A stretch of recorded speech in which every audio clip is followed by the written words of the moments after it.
Bonjour, aujourd'hui nous allons parler du fait de mourir à soi en étant en vie.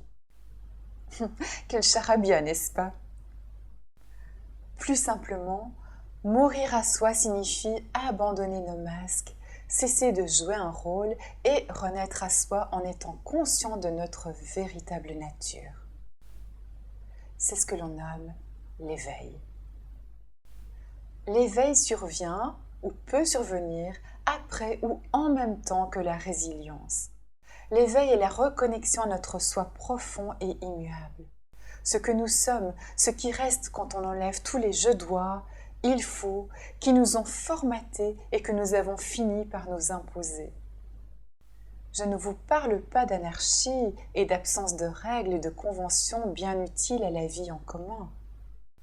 Je vous parle du fait de se sentir en paix lorsqu'on oublie volontairement tout ce qui nous qualifie.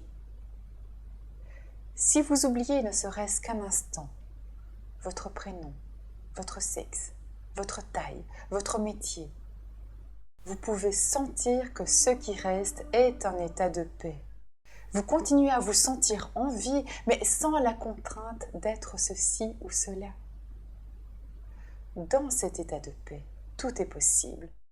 Les joies et les peines de la vie continueront de frapper à votre porte, mais l'état de paix qui vous habitera les accueillera différemment. Le deuil ultime est le fait de mourir à soi en étant en vie. J'ai souvent lu dans les commentaires des endeuillés qu'une part d'eux était morte le jour du décès de leurs proches. Les épreuves difficiles ont exactement ce rôle dans nos vies. Nous permettre de lâcher ce qui ne nous est pas utile, laisser mourir nos parts d'ombre, toutes les futilités auxquelles nous étions attachés, les croyances infondées, les valeurs désuètes. Le deuil provoque l'effondrement de notre château de sable. Tout ce que l'on prenait pour acquis s'effondre. Qu'il s'agisse de la perte d'un être cher, d'une séparation amoureuse, de la perte d'un animal, d'une maison ou de sa notoriété, ce que l'on croyait posséder nous échappe.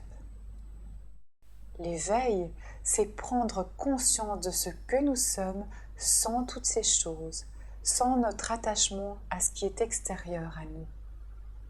Nous sommes ce qui reste. Ce qui reste est la paix et le sentiment d'être relié à quelque chose qui nous dépasse. Nous sommes la vie elle-même.